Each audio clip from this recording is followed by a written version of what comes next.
예, 윤석열 대통령 탄핵 심판 선고 하루 앞두고 정치권뿐 아니라 우리 사회 전체의 긴장감이 감돌고 있죠. 민주당은 이제 오늘 저녁 7시부터 내일 오전 선고가 나올 때까지 탄핵 촉구 철야 농성을 하게 됩니다. 막판 총력전을 하는데 더불어민주당 지도부시죠. 전현희 최고위원 모시고 말씀 나누겠습니다. 의원님 어서 오십시오. 안녕하세요. 네, 두 분도 인사 나눠주시고. 안녕하십니까. 안녕하세요. 네. 반갑습니다. 예, 내일 선거 얘기를 하기 전에 어제 있었던 재보궐선거 결과 어떻게 보셨습니까? 민주당이 3곳, 국민의힘이 1곳, 조국혁신당이 1곳 승리를 했네요. 네, 전반적으로 민주당이 그동안 좀 어려웠던 지역에서 승리를 또 이끌어냈었고요. 그래서 어제 선거는 윤석열 내란 정권에 대한 국민들의 심판이 있었다. 이렇게 일단 평가를 합니다. 예, 거제시장에 이제 더불어민주당 변관영 후보가 네. 당선이 됐고 전남 담양군수에서는 또 조국혁신당이 또 당선자를 내기도 했는데 이 부분은 어떻게 분석하고 계십니까, 당에서는? 거제는 이번에 당선된 변광용 시장이 예. 지난번에 이제 시장을 한번 했었고요. 아, 그 예. 이후에 국민의힘에게 빼앗겼는데 이번에 다시 탈환을 한 셈인데요. 사실은 거제가 경상도에서는 그래도 그나마 민주당 지지세가 있는 곳입니다. 조선 산업으로 이제 노동자들이 많이 있고요. 그렇지만 사실 또 거제에서 변광용 시장이 지난번에 당선된 것 빼고는 민주당이 아마 거의 한 번도 당선된 적이 없는 어려운 지역이기도 합니다. 근데 예. 이번에는 상당히 높은 거의 50%가 넘는 지지율을 받은 것은 이것은 정권 심판의 그런 그 거제 시민들의 그런 의지가 반영된 거다 이렇게 보고 있고요. 그리고 담양의 경우에는 사실 조국 혁신당의 이 이제 담양 군수를 뺏긴 거는 민주당으로서는 좀 뼈아픈 대목이긴 합니다만 예. 그 또 이면을 보면은 사실은 조국 혁신당의 후보가 민주당 출신입니다. 민주당으로서 지역에서 오랫동안 또 의원을 했었고요. 그리고 또 불가피한 이유로 그분 입장에서는 탈당을 했었고 예. 그리고 다시 복당을 했습니다. 그런데 이제 경선에서 탈당했다 복당하면 이게 감점이 많거든요. 예, 페널티가 있군요. 네, 그래서 그런 부분 때문에 다시 탈당을 한 걸로 알고 있고요. 그래서 민주당으로서는 이제 새로운 후보를 영입을 해서 이렇게 선거를 치렀는데 그 후보가 조국 혁신당으로 가서 기존의 지역의 이 탄탄한 조직망이 이미 확보가 된 그런 상황에서 이번에 알겠습니다. 조금 민주당이 어려운 선거를 한 게 아닌가 그렇게 생각합니다. 예. 자, 일단 내일 이제 탄핵 선고 얘기로 넘어가 보겠습니다. 일단 뭐 다양한 전망이 있지만 민주당 입장에서는 결과를 8대0 인용으로 낙관하고 계시는 거죠. 대부분은 그렇게 생각을 하고 있고요. 예. 그리고 또 일부는 좀 신중하게 예. 뭐 한 7대1 정도 되지 않을까. 그렇지만은 대부분 인용하면은 틀림없다 이렇게 기대를 하고 있습니다. 강찬호 의원님은 4대4 혹은 6대2 두 가지 네. 얘기하셨습니다. 네네. 모든 두 가지 옵션이 다 가능한 것 같다. 예. 어떻게 될지 모르겠다. 아니 4대4라고 갑자기 하셔갖고 예. 네. 6대1로 분명히 말씀드렸다는 예. 거. 그 두 가지 뭐 네. 기간도 될 수 있고 인용도 될 수 있다. 그렇죠. 두 가지 선을 네. 말씀하셨습니다. 네네. 우리 강찬호 논설위원께서는 정보가 굉장히 많으신 것 같고요. 예. 그리고 그동안 또 뭐 여러 가지 뭐 칼럼도 이번에 쓰셨던데 예. 그래서 뭐 또 많이 새겨들을 그런 대목이 있다 이렇게 생각을 합니다만 예. 이번에 이 사안은 정말 굉장히 중대한 사안이잖아요. 네. 현직 대통령의 내란 행위라는 그리고 거기에 대한 탄핵 결정이라는 정말 엄중한 이런 상황이기 때문에 예. 헌법재판관들 한 분 한 분이 그런 역사의 무게를 생각을 하실 거다 생각하고요. 그래서 너무나 명백한 위헌 위법 이 사유에 대해서 기각 이 의견을 가지는 것은 공개적으로 하는 건 쉽지 않을 거다 생각합니다. 그래서 약간은 기각 의견이 있다 하더라도 이왕 이렇게 파면 선고가 되는 경우에는 그런 역사의 무게에 대한 책임감 이런 것도 작동할 것 같고 예. 또 만약에 좀 의견이 갈리게 되면은 국론이 분열되고 또 그런 부작용도 있을 수가 있기 때문에 예. 아마 인용 결정을 하면 전체 만장일치로 할 가능성이 매우 높다 그렇게 생각합니다. 이제 대통령이 이제 대신 판정이 나올 것이냐 이 부분도 관심 포인트였는데 이제 변호인을 통해서 참석 안 하는 걸로 지금 공지가 됐지 않습니까? 이건 네. 어떻게 읽고 계세요? 의미를. 지난번 박근혜 대통령 탄핵 선고 때도 그때 출석 안 한 걸로 알고 있고요. 예. 그래서 지금 뭐 용산에서는 기각 결정이 날 거다 이렇게 기대를 하고 있다 이런 이제 소식도 있던데요. 예. 그렇지만 아마 이 그분도 법조인이고 주위의 법률가들도 많을 텐데 이런 파면 결정이 나올 가능성 이런 부분을 생각하지 않을 수가 없을 거다 이렇게 생각하고요.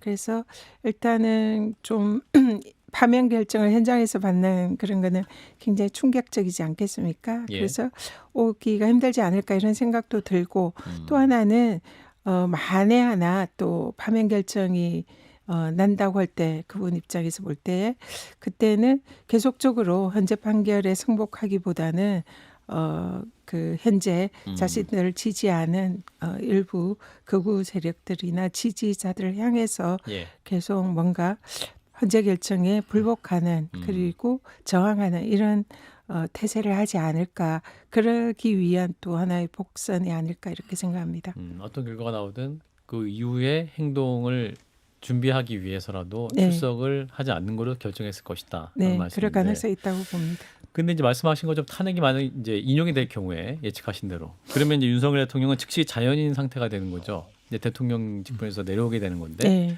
그래서 이제 이분이 어떻게 행동할 것이냐. 이를테면 어떤 분들은 직접 광장에 나가서 집회에 나가서 마이크를 잡는 일도 있을 수 있지 않겠냐. 워낙 예측 불가능하다라는 전제 하에서 이런 말씀도 하시는데 의원님도 유사한 말씀을 하셔서 어떻게 행동하실 것 같으세요?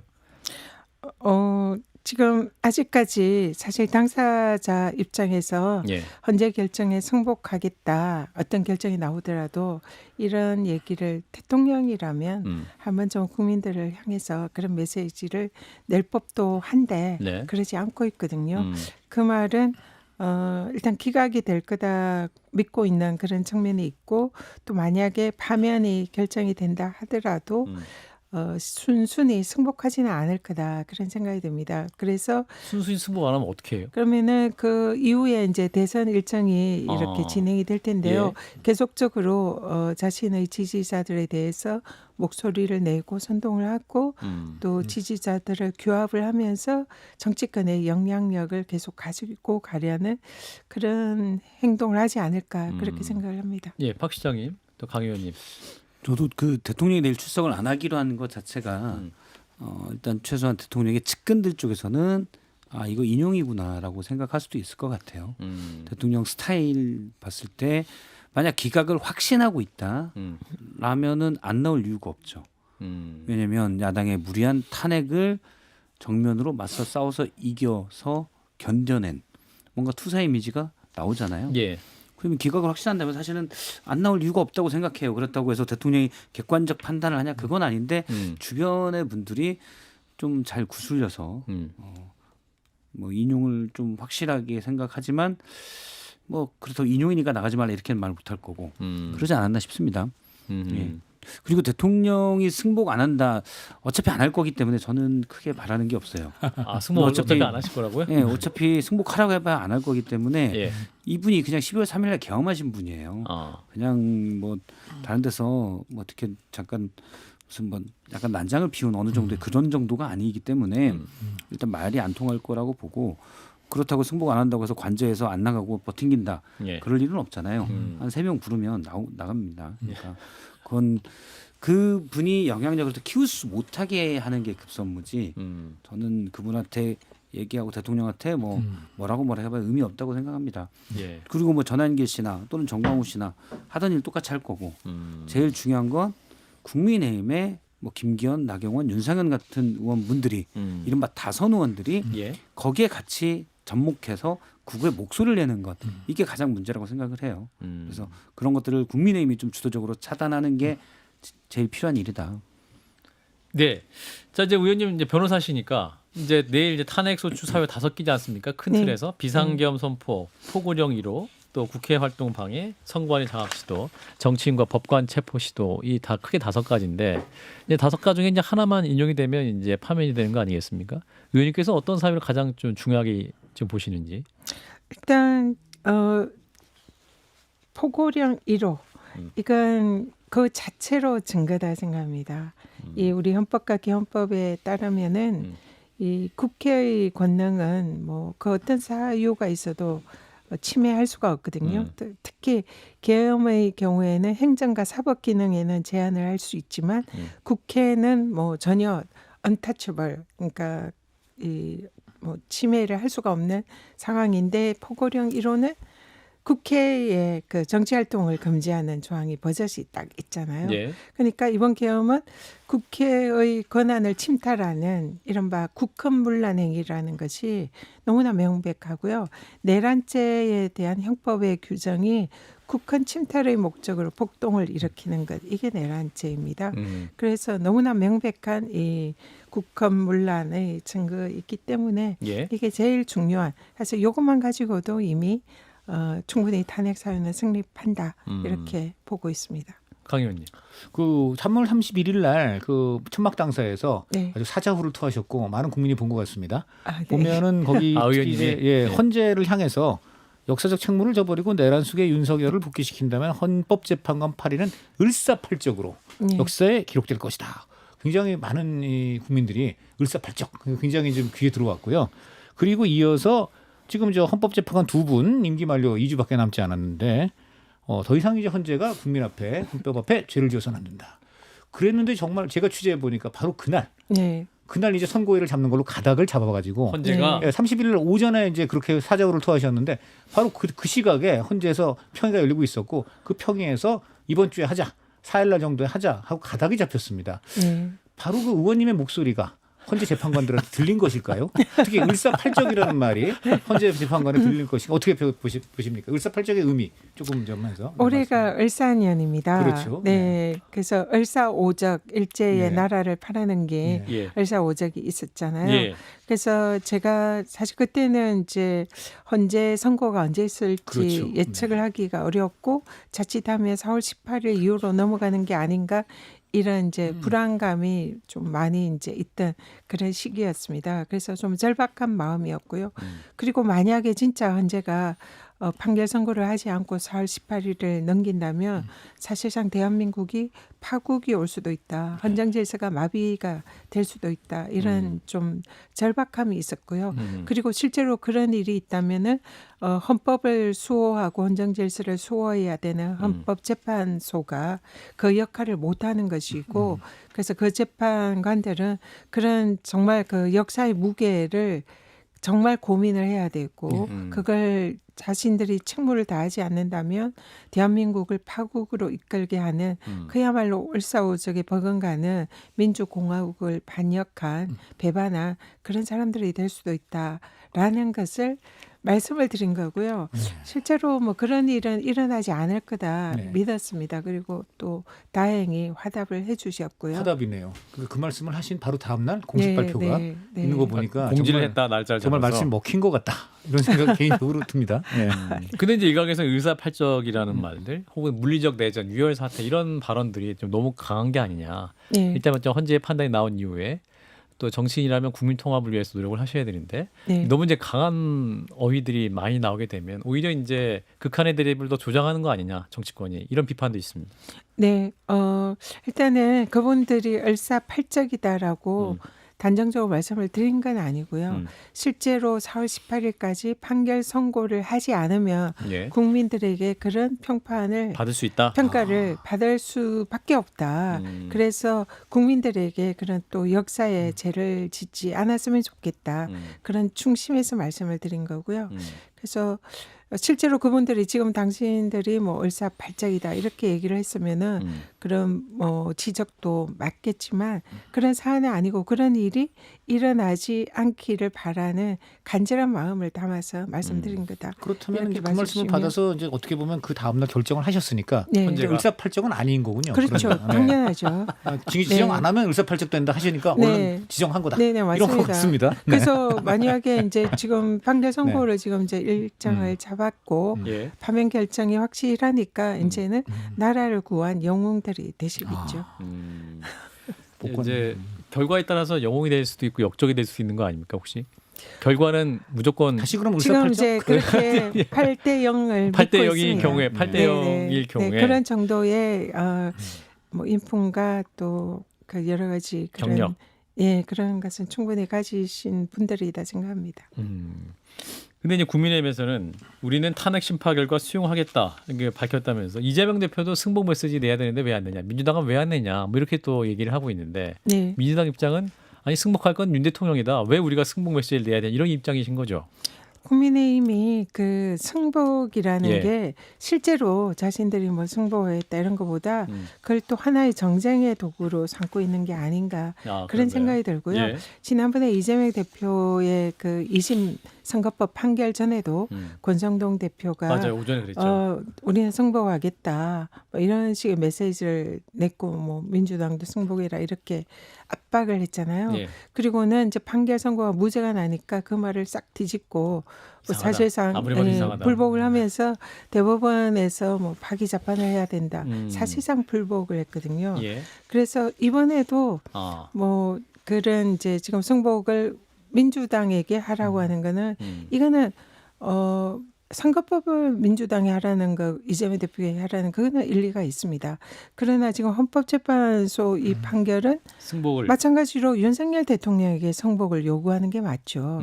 그 당사자잖아요. 예, 예. 그런데 왜 우리는 그 우리에게 민주당에게 이재명 대표에게 이걸 승복을 요구하는지 도대체 이해를 할 수가 없고요. 그래서 예. 이거를 그런 식으로 이 하나의 정쟁의 도구로 삼는 이런 게 아닌가 이렇게 생각이 들어서 거기에 대해서 사실 별로 대꾸할 필요가 없다 이렇게 생각합니다. 예. 박 시장이? 민주당은 이제 내일 당연히 파면 나올 걸로 예상하잖아요. 네. 그럼 바로 대선 체제로 들어가는 건가요? 그 지금 이제 정부에서 대선 시작을 공지를 예, 해야 한덕수 됩니다. 대행이 해야죠. 네, 그러면은 이제 그때는 대선 후보 등록을 하고 경선 체제에 들어가게 되는데요. 일단은 그게 이제 언제 공고를 하게 될지 그게 좀 달린 것 같고요. 일단은 정상적으로 절차가 진행되면 적어도 월요일 정도에는 공고를 할 것이고 예. 그러면은 이재명 대표도 이제 대표에서 물러나서 이 대선 체제로 당도 이렇게 이제 돌입을 해야 하지 않을까 생각합니다. 이건 약간 실무적인 질문인데 네. 지금 4월 4일 날 이제 만약에 인용이 된다면은 지금 많이 나오는 얘기는 6월 3일입니다. 네. 6월 3일 화요일 날 이제 투표일. 투표를 하게 되는데 그 지금 선관위 일각인지 모르겠는데 일각에서는 원래 대통령 선거나 국회의원 선거 아시다시피 수요일 날 하잖아요. 네, 그래서 5월 28일, 네. 5월 28일 수요일이니까 그날 하는 방안 뭐 이런 거를 제가 듣기로는 선관위 일각에서 뭐 그 공식 의견은 아니고 뭐 그런 얘기도 있다고 하는데 우리 의원님께서는 어떻게 보십니까? 조금 앞서가는 질문입니다. 네. 일단 제가 그 날짜 계산을 잘 모르겠고요. 네. 일단은 뭐 5월이든 6월이든 뭐 그 뭐 1, 2주 차는 뭐 크게 문제는 안 된다 이렇게 네. 생각합니다. 근데 아마 정치권의 이 정치 일정이나 시나리오가 민주당은 사실 그동안 당이 이재명 대표 체제하에 굉장히 안정적으로 시스템을 정비를 해왔고 사실상 조직 정비나 이런 것도 많이 해왔거든요. 네. 그래서 언제든지 당이 대선 체제로 전환을 해도 가능할 정도로 시스템이 딱 준비가 되어 있다 이렇게 생각하는데 오히려 대선이 빨라지면 국민의힘 쪽이 아마 우왕좌왕하고 예. 좀 힘들어하지 않을까 그런 생각을 조금 그래서 이제 듭니다. 가상해서 만약 조기 대선 체제라면 하나만 더 질문드리겠습니다만은 지금 들어보면은 뭐 민주당의 경우에는 이제 이게 워낙 급박하니까 경선 과정을 한 2주 반 정도 압축적으로 한다. 다만 그런데 경선은 좀 드라마틱해야 되는데 뭐 사실 민주당 하면 이제 이재명 대표 일극 체제라는 좀 얘기가 너무 많다 보니까 경선에 흥행성이 없는 거 아니냐. 그러나 지금 민주당도 잠룡들은 많다. 혹시 의원님도 그런 점에서 한번 그 경선에서 아니 꼭 이재명 대표만 뭐 후보되고 대통령 되라는 법 있겠습니까? 우리 저 의원님도 많은 의정 활동과 또 인지도가 계신데 혹시 생각이 계신지 여쭤봅니다.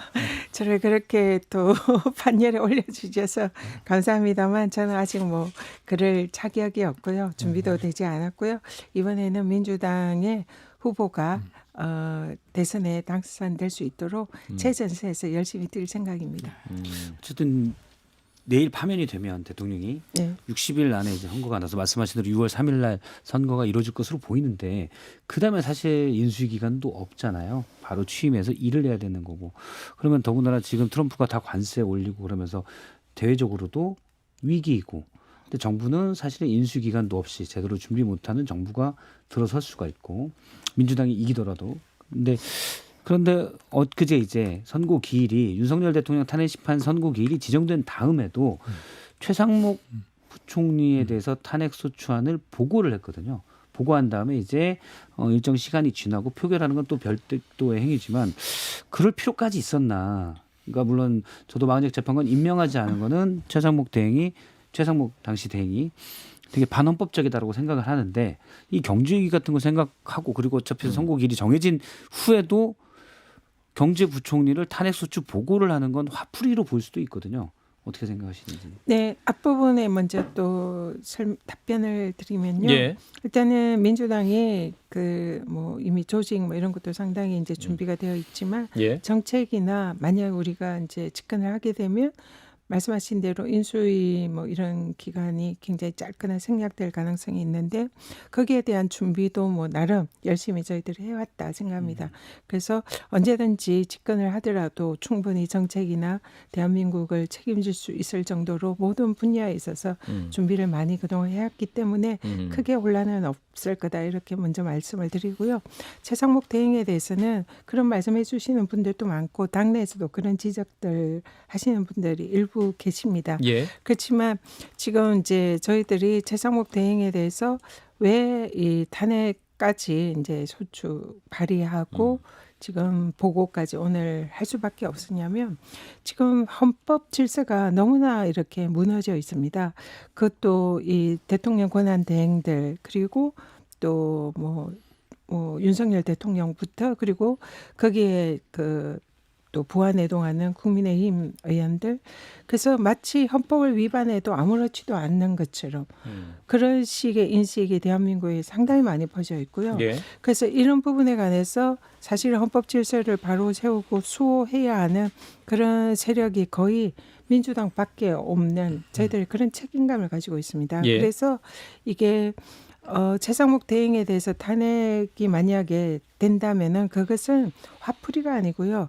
그분이 대통령 권한 대행이라는 것은 대통령이 선서를 할 때 나는 헌법을 준수하고 이게 제일 먼저 나오는 그 선서입니다. 그렇기 때문에 이런 헌법을 준수해야 한다는 그 무거운 책임을 반드시 져야 되고 대한민국 모든 국민들은 누구를 막론하고 반드시 헌법을 지켜야 된다. 지키지 않으면 거기에 대한 책임을 진다. 이 원칙을 분명히 하는 그런 의미가 있다. 좀 표현을 단순해서 다시 여쭤보면 그러면 지금 트럼프가 관세를 올리고 전 세계가 경제가 위기되고 뭔가 사실은 예측지 못했던 초유의 상황이잖아요. 맞닥뜨린 상황인데 자 여기에서 경제부총리가 탄핵 소추돼서 직무가 정지되는 혼란 보통 헌법재판소가 그런 식으로 판단을 하는데 그 혼란보다 최상목 부총리를 탄핵 소추까지 의결해서 직무정지를 시켜서 헌법 질서를 수호하고자 하는 의지를 보여주는 게 압도적으로 더 크다고 민주당은 생각하시는 건가요? 그게 훨씬 더 큰 가치다 생각하고요. 그리고 그렇게, 최상목 대행의 경우에는 그 경제 운용에 있어서 그동안 좋은 점수를 받지 못했다 생각합니다.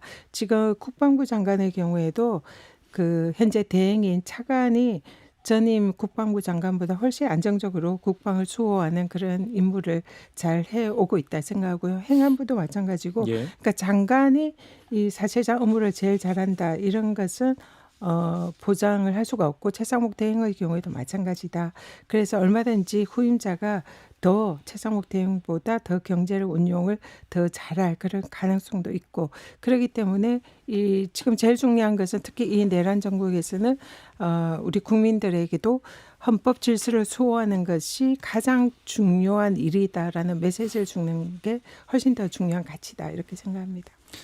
저도 이제 탄핵 심판 날짜가 선고 날짜가 안 정해지고 이게 4월 18일 넘어갈 수도 있어. 그러면 특단의 어떤 극약 처방도 필요하다고 생각했던 사람인데 선고기일이 잡힌 다음에도 굳이 그럴 필요가 있나라는 생각이 들어서 말씀드렸습니다. 그게 이제 실효성 이런 것도 남았습니다. 말씀을 하시는데요. 이거는 징계거든요. 헌법을 지키지 않은 그 책임을 묻는 거거든요. 일벌백계다 한마디로. 그래서 거기에 대해서 앞으로 이런 일이 일어나지 않도록 만약 이걸 그대로 넘어간다면 이런 일이 계속적으로 반복될 가능성이 있잖아요. 그래서 거기에 대해서 책임을 지게 하는 그것도 굉장히 중요한 일이다 이렇게 봅니다. 알겠습니다. 자, 오늘 인터뷰는 여기서 마무리하겠습니다. 더불어민주당 전현희 최고위원이었습니다. 고맙습니다, 의원님. 감사합니다. TBS